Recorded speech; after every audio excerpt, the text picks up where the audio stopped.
If you have a flat tire, it can take the air out of your day.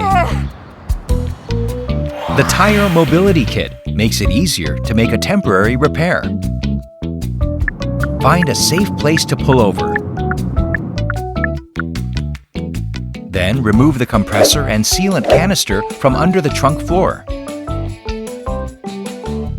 Detach the speed limit label from the sealant canister before using the kit and attach it somewhere highly visible to remind the driver not to drive too fast. First, shake the sealant canister. Make sure that the bottom on the compressor is not depressed.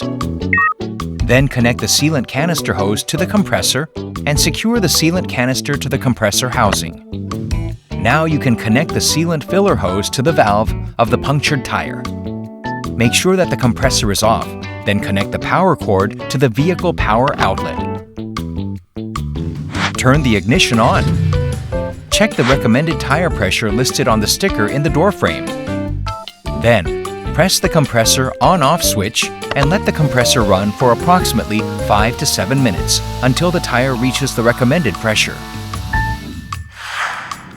Once you reach the recommended pressure, drive slowly to evenly distribute the sealant inside the tire. Then, check the tire and adjust it to the recommended air pressure.